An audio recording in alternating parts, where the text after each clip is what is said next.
Hello everyone. आज हम पढ़ेंगे टॉपिक प्रोडक्ट के बारे में। ठीक है। अब हमें पता करना है प्रोडक्ट होता क्या है। जैसे कि अगर आप लोगों ने मेरा प्रीवियस वीडियो देखा हो तो मैंने वहाँ बताया था प्रोडक्ट होता क्या है, उसके ऑब्जेक्टिव क्या है। ऑब्जेक्टिव का मतलब हमने प्रोडक्ट बनाया क्यों, हमें प्रोडक्ट की ज़रूरत पड़ी क्यों। ठीक है। और मैंने अच्छे से बताया था प्रोडक्ट की डेफिनेशन और उसके एग्जाम्पल्स। ठीक है। तो लेकिन अभी यहाँ पे हम दोबारा से एक बार डिस्कस कर लेंगे ताकि आप समराइज़ कर सकें कि हमने क्या क्या पढ़ा था। ठीक है। तो हम पढ़ने जा रहे हैं product basic concept and application of product design. ठीक। देखते हैं प्रोडक्ट होता क्या है। ठीक है। प्रोडक्ट हमारा क्या होता है, एक इनर्ट सब्सटेंस होता है। इनर्ट सब्सटेंस का मतलब ये होता है जो इनएक्टिव इन नेचर होता है। ठीक है। इनएक्टिव इन नेचर हम क्या करते हैं, प्रोडक्ट को हम दो पार्ट्स में डिवाइड करते हैं। Pro means pro moiety and drugs. Pro moiety हमारा क्या होता है, इनर्ट सब्सटेंस होता है। इनर्ट मीन्स इनएक्टिव इन फार्माकोलॉजिकल एक्टिविटी। ठीक है। उसको हम ट्रांसफॉर्म करते हैं फार्माकोलॉजिकली एक्टिव सब्सटेंस में बाय फिजियोलॉजिकल ट्रांसफॉर्मेशन या एंजाइम के थ्रू या मेटाबॉलिक रिएक्शंस के थ्रू। ठीक है। तो यहाँ बता रखा है एरो में, देखिए आप लोग क्या लिखा हुआ है। प्रोडक्ट क्या है, यहाँ पे इनएक्टिव है। ये इनएक्टिव सब्सटेंस कहाँ तक होता है, कहाँ पे होता है, ये आउटसाइड द बॉडी। जब हम उसको इंसर्ट करते हैं हमारे बॉडी के अंदर, तो हमारे बॉडी के अंदर क्या हो रहा है, मेटाबॉलिक रिएक्शंस हो रही है, फिजियोकेमिकल ट्रांसफॉर्मेशन हो रहा है, जिसकी वजह से किस में कन्वर्ट होता है, ड्रग्स, एक्टिव ड्रग में कन्वर्ट हो जाता है। ठीक है। अगर आप यहाँ पे ये जो वो देखेंगे, आप डायग्राम देखेंगे तो आपको समझ आएगा कि ये जो ड्रग है हमारा, ये ड्रग में क्या है कि हमने क्या किया, प्रो मोइटी को ऐड किया। प्रो मोइटी हमारा कोई भी फंक्शनल ग्रुप हो सकता है जो इसको क्या फॉर्म करे, कि इनर्ट सब्सटेंस फॉर्म करे, मतलब इनएक्टिव करे। तो यहाँ पे प्रो मोइटी क्या है, इनर्ट मीन्स इनएक्टिव, वो किसके साथ मिला, ड्रग के साथ मिला। ठीक है। तो ये जो कॉम्प्लेक्स बना, ये अब कैसा होगा, इनएक्टिव इन फार्माकोलॉजिकल एक्टिविटी। ठीक है। तो ये क्या करता है, हमारे ब्लड ब्रेन बैरियर से या जितने भी, या जैसे हो गया blood brain barrier, placental barrier, ठीक है, टेस्टिस बैरियर, इनसे ही क्या करता है, क्रॉस करके क्या करता है, अपने आप को ब्रेक डाउन करता है। प्रो मोइटी अलग हो जाता है, ड्रग अलग हो जाता है। फिर ड्रग क्या करता है, अपना फार्माकोलॉजिकल एक्शन शो करता है। ठीक है। तो ये किसके प्रेजेंस में ये अलग हुए, ये किसके प्रेजेंस में होता है, मेटाबॉलिक एंजाइम या फिजियोलॉजिकल ट्रांसफॉर्मेशन के थ्रू। ठीक है। अब यहाँ पे मैंने एक एग्जांपल पिछले लेक्चर में बताया था कि इस एग्जांपल में आप देख सकते हैं कि पार्किंसन एक डिसीज़ है हमारा। ठीक है। इसमें क्या होता है कि जो पेशेंट का पोस्चर होता है वो मेंटेन नहीं हो पाता प्रॉपर। ठीक है। तो इसमें क्या होता है, इसका रीज़न क्यों होता है पार्किंसन, क्योंकि उसमें क्या होता है, डोपामिन का लेवल कम हो जाता है। ठीक है। तो डोपामिन का लेवल अगर सीएनएस में कम हो जाएगा तो क्या डिसीज़ हो रहा है, पार्किंसन। लेकिन अगर हमने डोपामिन अगर ऐसे ही हम एडमिनिस्ट्रेट कर रहे हैं एज अ डोपामिन, तो ये किससे क्रॉस नहीं कर पाएगा, ब्लड ब्रेन बैरियर से क्रॉस नहीं कर पाएगा जो सीएनएस में प्रेजेंट है।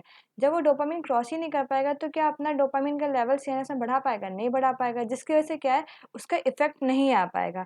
तो इसीलिए हम उसको किस फॉर्म में कन्वर्ट करते हैं, एज अ प्रोडक्ट। तो हमने क्या किया, डोपामिन को किस में कन्वर्ट किया, लीवोडोपा के फॉर्म में। ठीक है। तो लीवोडोपा अब क्या करेगा, उस ब्लड ब्रेन बैरियर से क्रॉस करके ये दोबारा से अलग हो जाएगा, वहाँ पे लीवो अलग हो जाएगा, डोपामीन जो होगा अलग हो जाएगा। उसके बाद से क्या होगा, वहाँ पे अपना वो डोपामीन का लेवल इंक्रीज करेगा, जो हेल्प करेगा पार्किंसन को ट्रीट करने में। इतना समझ आ गया आप लोग को। फिर इसके बाद से हमने सेकंड एग्जांपल देखते हैं, जहाँ पे यहाँ डायग्राम बन रखा है। जैसे एसिटाइल सैलिसाइक्लिक एसिड है, ये प्रोडक्ट है। ठीक है। हमने एस्पिरिन को क्या करते हैं, हम जैसे सैलिसाइक्लेट अगर हमें किसी को देना है तो हम क्या करते हैं, प्रोडक्ट के फॉर्म में देते हैं, क्योंकि ये क्या करते हैं, जीआईटी इरिटेशन करता है। ठीक है। तो हमने क्या किया, एस्पिरिन बनाया। एस्पिरिन जब हमने एडमिनिस्ट्रेट किया हमारी बॉडी के अंदर, तो in the presence of esterase वो किस में कन्वर्ट हुआ, सैलिसाइक्लेट में फॉर्म में कन्वर्ट हुआ। ठीक है। जो हेल्प करता है कि डिक्रीज द जीआई इरिटेशन। ठीक है।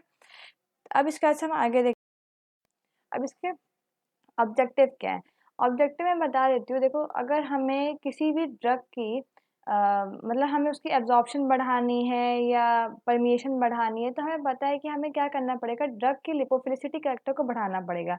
लिपोफिलिसिटी कैरेक्टर होता क्या है, सबसे पहली बात ये आती है। Lipophilic lipophilicity character, lipophilic mean lipids और फिलिसिटी मीन्स लव।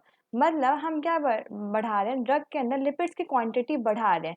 इसका रीज़न क्यों होता है, क्योंकि हमारा जो मेम्ब्रेन होता है, जो हमारा प्लाज्मा मेम्ब्रेन है, ठीक है, वो किससे मिलकर बना होता है, फॉस्फोलिपिड से मिलकर बना होता है। तो हमारे पास भी क्या है, लिपिड्स है। तो हम ज़्यादा परमेट किसको करवाएंगे, लिपिड्स जो लेयर आएगी हम लिपिड्स को ही तो परमेट करवाएंगे ज़्यादा। तो इसीलिए मोस्ट ड्रग क्या करते हैं, हम प्रेफर करते हैं लिपोफिलिक इन नेचर, क्योंकि वो आराम से क्रॉस करके परमेट करके हमारे बॉडी के अंदर जाके एब्जॉर्ब करवाती है सिस्टमिक सर्कुलेशन में, और अपना साइट ऑफ एक्शन पे जाके जल्दी काम करती है। ठीक है, तो यहाँ पे जो मैंने अभी बोला, मैंने सबसे पहले क्या बोला कि क्या कर रहा है, इंक्रीज एब्जॉर्प्शन। एब्जॉर्प्शन कैसे इंक्रीज करेगा, लिपोफिलिसिटी कैरेक्टर को बढ़ा दो तो उसका एब्जॉर्प्शन बढ़ गया। एब्जॉर्प्शन बढ़ गया तो सॉलिबिलिटी बढ़ गई। ठीक है, सॉलिबिलिटी कैसे बढ़ी, जितना एब्जॉर्ब हो उतना ही वो अपने ब्लड के अंदर जाके हमारे ब्लड के अंदर क्या होगा, सॉल्युबल होगा, और जितना सॉल्युबल होगा उतना ही वो क्या होगा, स्टेबल रहेगा। फिर उसके बाद से क्या है, यहाँ पे देखते हैं टू इंक्रीज द डिस्ट्रीब्यूशन, जितना ही वो सॉल्युबल हमारे ब्लड के अंदर हो रहा होगा उतना ब्लड जहाँ जहाँ जा रहा होगा वहाँ वहाँ वो डिस्ट्रीब्यूट होगा, वहाँ वहाँ जाके क्या करेगा, परमेबिलिटी बढ़ाएगा वो सेल्स टिश्यू के अंदर जाके। फिर क्या है, to increase the bioavailability and therapeutic index. Bioavailability क्या होता है कि जिस रेट ऑफ एक्सटेंट से हमने ड्रग दिया साइट ऑफ एडमिनिस्ट्रेशन में, वो अपना 100% अपना ड्रग वहाँ साइट ऑफ एक्शन में पहुँचे। तो हमने क्या बोला कि अगर हमने अब लिपोफिलिसिटी बढ़ा दी तो उसका एब्जॉर्प्शन बढ़ गया, एब्जॉर्प्शन बढ़ गया तो उसकी डिस्ट्रीब्यूशन बढ़ गया, जितना डिस्ट्रीब्यूशन ज़्यादा तेज़ होगा उतना वो अपने साइट ऑफ एक्शन पे ज़्यादा जाएगा, जिसकी वजह से उसकी वायबिलिटी भी बढ़ जाएगी और थेरेप्यूटिक इंडेक्स भी बढ़ जाएगा। फिर इसके वजह से क्या है कि to decrease the pre systemic metabolism. Pre systemic metabolism में क्या होता है हमारा कि जो मान लेते हैं जब हम ओरली कोई भी ड्रग एडमिनिस्ट्रेट करते हैं तो सबसे पहले वो कहाँ पे जाता है, हमारे स्टमक में जाता है, और स्टमक में क्या हमारा एसिड है। एसिड के प्रेजेंस में बहुत सारे ड्रग ऐसे होते हैं कि वो क्या होते हैं, मेटाबोलाइज्ड हो जाते हैं, यानी उन साइट ऑफ एक्शन से पहुंचने से पहले ही वो क्या हो गए हैं, मेटाबोलाइज्ड हो गए हैं, और उनका इफेक्ट क्या हो रहा है, हमारे जहाँ पे एक्शन करवाना है वहाँ पे क्या हो रहा है, कम हो जा रहा है। तो इसीलिए हमने प्रोडक्ट को बनाया ताकि जो प्री सिस्टमेटिक मेटाबॉलिज्म हो रहा था, मतलब जो एसिड के अंदर जाके मेटाबोलाइज हो जा रहे थे बहुत सारे ड्रग, उससे बचाने के लिए हमने क्या बनाया, प्रोडक्ट बनाया। फिर क्या है, to decrease the toxicity. Toxicity का मतलब ये होता है कि एग्जाम्पल बताते हैं कि मान लीजिए किसी पेशेंट को कैंसर है, तो अगर हमने उसको मिथॉक्सट्रेट दिया एज अ ड्रग, तो वो क्या करता है, वो ट्यूमर सेल को तो किल करता ही करता है, उसके साथ साथ किसको किल करता है, वो नॉर्मल सेल्स को भी किल करता है। तो इसीलिए हमने क्या किया, एज अ प्रोडक्ट बनाया ताकि वो बस ट्यूमर सेल्स को ही किल करे। इतना आपको समझ आ गया, एक बार दोबारा से एक बार पढ़ लीजिएगा क्या क्या बताया, ये पॉइंट्स आपको याद रखना पड़ेगा ताकि आप एप्लीकेशन में भी यही लिखना है हमें सेम, बस उसके अंदर एग्जाम्पल्स हमें ऐड करने हैं। ठीक है, तो हम बाद में देखेंगे इसको क्या है। हमने क्या देखा कि एक मतलब एक कैरियर होगा, एक क्या होगा यहाँ पे, एक्टिव ड्रग होगा। सब में हमने ये देखा है, ट्राइपेटाइड में हमने क्या देखा कि बीच में लिंक का स्पेस है। म्यूचुअल में क्या देखा है, दोनों में फार्माकोलॉजिकली एक्टिव ड्रग है लेकिन एक दूसरे के लिए क्या बिहेव कर रहे हैं, एज अ कैरियर। तो सब में कैरियर है लेकिन बायो प्रिकर्सर में कैरियर नहीं होता है। ठीक है, इतना आपको याद रखना है, बायो प्रिकर्सर में कैरियर नहीं होता। तो काम कैसे कर रहा है, बायो प्रिकर्सर में हम क्या करते हैं, मॉडिफिकेशन करते हैं उसी के अंदर स्ट्रक्चर्स के, जिसकी वजह से वो बिहेव करता है एज अ प्रोडक्ट।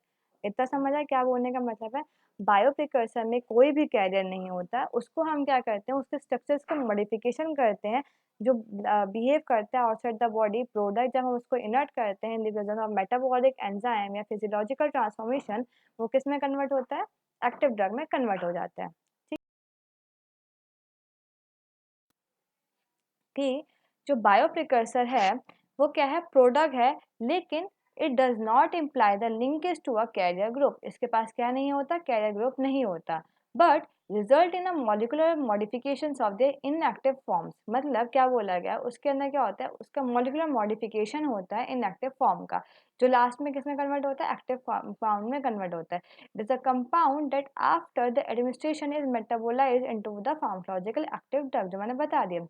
एग्जाम्पल में है फिनाइल ब्यूटाजोन गेट मेटाबोलाइज्ड। जो हमारा एग्जाम्पल देखते हैं, फिनाइल ब्यूटाजोन का जो स्ट्रक्चर बना रखा है वो किस में मेटाबोलाइज हो जाएगा, हमारा ऑक्सीफिन ब्यूटाजोन में, जो रिस्पॉन्सिबल होता है anti inflammatory activity of parent drugs. ठीक है, मतलब जो पेरेंट ड्रग है यानी फिनाइल ब्यूटाजोन का क्या है, रिस्पॉन्सिबल है एंटी इन्फ्लेमेटरी एक्टिविटी के लिए। आगे समझ क्या बोला गया कि हमने फिनाइल ब्यूटाजोन को ऑक्सीफिन ब्यूटाजोन में कन्वर्ट किया, मेटाबोलाइज्ड हो गया ये, और ये जो ऑक्सीफेनोमेटाजोन है किसके लिए हेल्पफुल होता है, एंटी इन्फ्लेमेटरी एक्टिविटी के लिए।